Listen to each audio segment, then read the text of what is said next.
बाळासाहेब ठाकरेंच्या पार्थिवासंदर्भात रामदास कदमांनी केलेले आरोप खोटे. रामदास कदमांनी माफी मागावी, नाहीतर कोर्टात खेचणार, अनिल परबांचा इशारा.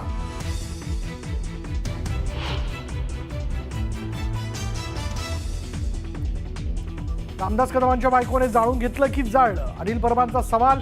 तर रामदास कदम ठोकणार अनिल परबांवर मानहानीचा दावा.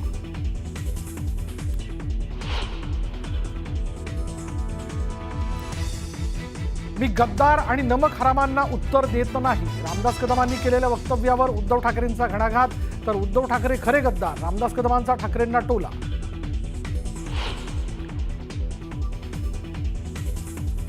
ओबीसी संघटनांसोबत सरकारची चर्चा. बैठकीनंतर 10 तारखेच्या मोर्चावर ओबीसी नेते ठाम.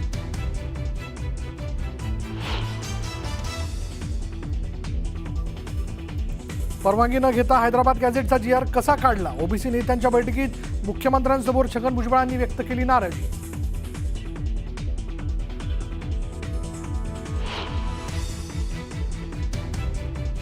दिवाळीच्या आत कुणबी प्रमाणपत्राचं वाटप करा. जरांगेंची फडणवीसांकडे मागणी. GR रद्द करायला बापाची पेंड आहे का? जरांगेंचा ओबीसी नेत्यांना सवाल.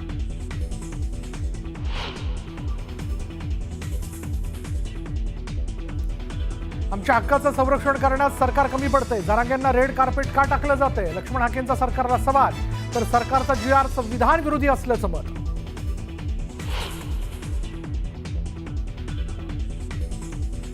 पहिल्या कसोटीत भारताचा वेस्ट इंडिजवर 1 डाव आणि 140 धावांनी विजय. जडेजा, सिराज ठरले हिरो. आणि ऑस्ट्रेलिया दौऱ्यासाठी विराट, रोहितचं कमबॅक. तर शुभमन गिल भारताचा कर्णधार.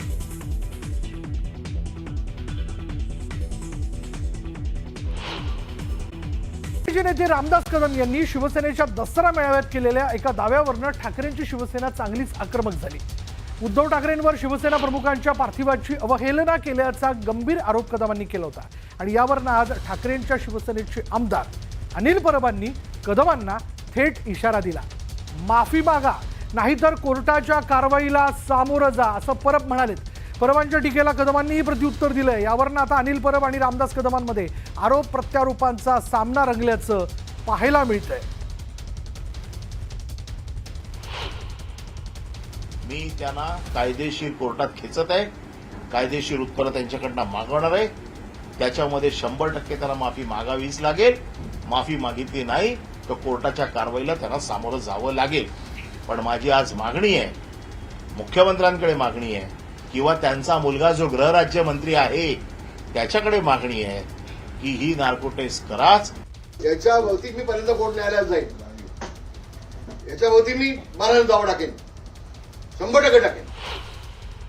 कुठलाही मृतदेह 2 दिवस शवपेटीशिवाय ठेवता येऊ शकतो का?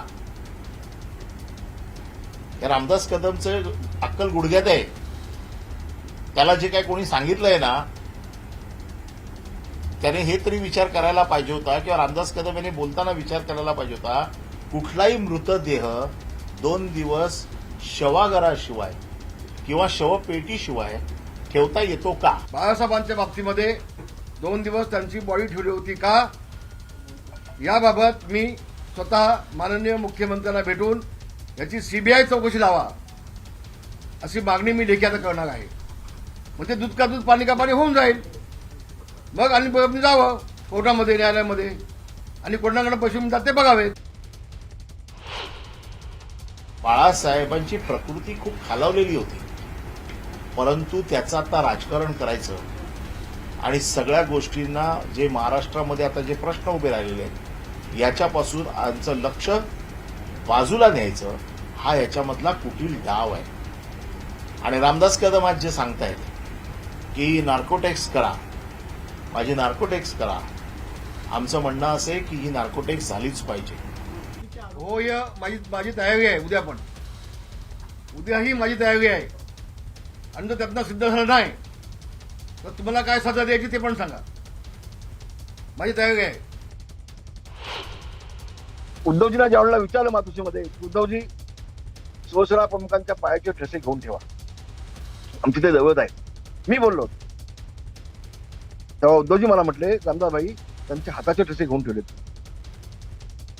त्यांच्या हाताचे ठसे मी घेऊन ठेवलेत, हे आमच्या दोघांमधलं आहे, डावे उद्धवजीने मी. मग उद्धवजी, माझा तुम्हाला सवाल आहे, त्या हाताच्या ठशांचा उपयोग तुम्ही कशासाठी केला ते आम्हाला एकदा सांगा. महाराष्ट्र जनतेला कळू देते, समजू देत. आणि मेलेल्या माणसाचे ठसे घेतले जरी तरी त्याचा काही उपयोग होत नाही. त्यांचं ज्ञान कच्चं आहे. हे फक्त लोकांच्या मनात उद्धव साहेबांच्या बद्दल एक विष घालवायचं, उद्धव साहेबांच्या बद्दल मनामध्ये घृणा तयार करायची, उद्धव साहेबांच्या बद्दल असलेलं जे काही लोकांमध्ये असलेलं प्रेम हे कमी करायचं. मुंबई महानगरपालिका त्यांना माहिती आहे ते जिंकू शकत नाहीत आणि मग असा कोणाला तरी पुढे करायचं, रामदास कदमला पुढे करायचं, रामदास कदमने असं बोलायचं आणि मूळ विषयापासून लक्ष दुर्लक्षित करायचं. शिशुपालाचे मी गद्दार, नमक हराम आणि हरामखोरांना उत्तर देत नाही, अशा शब्दात उद्धव ठाकरे यांनी शिवसेनेचे नेते रामदास कदम यांच्यावरती टीका केली. उद्धव ठाकरे खरे गद्दार आहेत असं म्हणत रामदास कदमांनी देखील त्यांना प्रत्युत्तर दिलंय. मी गद्दार आणि नमक हरामाला उत्तर देत नाही. तो माणूस गद्दार आणि नमक हराम आहे, त्या नमक हरामाला मी उत्तर देत नाही आणि देण्याची मला गरज नाही. कारण ठाकरे म्हणजे काय आहे हे अख्खा महाराष्ट्र आणि अख्खा देश ओळखतो. त्याच्यामुळे त्या गद्दाराला आणि हरामखोराला मी काय उत्तर देणार. उद्धव ठाकरेंनी किती नमक आमच्याकडनं खाल्लंय तो विसरला असेल, आम्ही नाही विसरलो, कारण आम्ही नमक देऊन दिलेलं आहे. नमक हरामी तू केलेस, आम्ही काय केली सांगावं. नमक नाही घेतलं आमच्याकडून, मीठ नाही खाल्लं आमचं. गरज जी ओळखतायत, पण मी तुम्हाला अत्यंत जबाबदारीनं सांगतो की हिंदुहृदय सम्राट बाळासाहेब ठाकरे यांची त्यांच्या मृत्यूनंतर जी विटंबना हे लोक करतायत ही विटंबना आहे.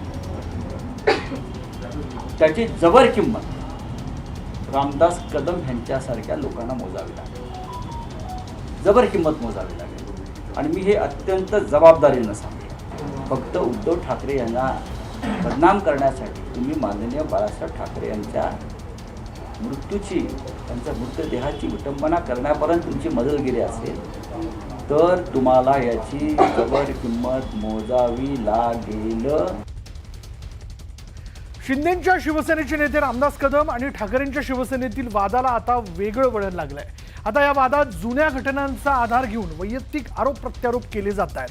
शिवसेना प्रमुखांच्या पार्थिवावरून सुरू झालेला वाद आता रामदास कदमांच्या कुटुंबापर्यंत येऊन पोहोचलाय. हो, कुटुंबापर्यंत. कदमांच्या बायकोने जाळून घेतलं की जाळलं असा गंभीर सवाल परबांनी केला. आता रामदास कदम यांनी थेट अनिल परबांच्या विरोधात कोर्टात जाणार असल्याचा इशारा दिलाय. सन 2093 मध्ये रामदास कदम यांच्या बायकोने स्वतःला जाळून घेतलं. 1993 ला रामदास कदम यांच्या बायकोने स्वतःला जाळून घेतलं. ते जाळून घेतलं का तिला जाळलं का काय झालं हे देखील नार्कोटेक्स मध्ये आलं पाहिजे. माझ्या पत्नीला मी वाचवले. 6 महिने माझी पत्नी जसलोकमध्ये होती, 6 महिने मी ऍडमिट होतो तिथे. तर अशा पद्धतीनं तू बदनाम जे केलेस ना, याच्यावरती मला दावा टाकेल. याच्यावरती मी पर्यंत कोर्ट न्यायालयात जाईल. याच्यावरती मी मारायला दावा टाकेन. आत्महत्या केली आहे. ही आत्महत्या का केली आहे याचा देखील शोध गृहराज्यमंत्री योगेश कदम यांनी घेतला पाहिजे. त्याचं देखील कारण बाहेर आलं पाहिजे. घरातले लोक आत्महत्या करतायत, कशासाठी करतायत, काय त्याचं कारण आहे, त्याच्या मुळाशी जा, त्याची चौकशी करा. आमच्या कुठल्या पुत्राने आत्महत्या केली नाही आतापर्यंत. कुठल्या पुत्राने आत्महत्या केली तर सांग मला एकदा. नाव सांग, त्याचं नाव सांग ना. ते सगळ्याचं खोटं आणि चांगलं झालं तुम्ही मला बोलला तर मी आता पत्रपरिषदेचे काढीन आणि या सगळ्या बाबीवरती मी न्यायालयात जाईल. दसरा मेळाव्यापासून सुरू झालेला हा आरोप प्रत्यारोपांचा सिलसिला एवढ्यात संपेल असं काही वाटत नाही. पाहूयात पुढे नेमकं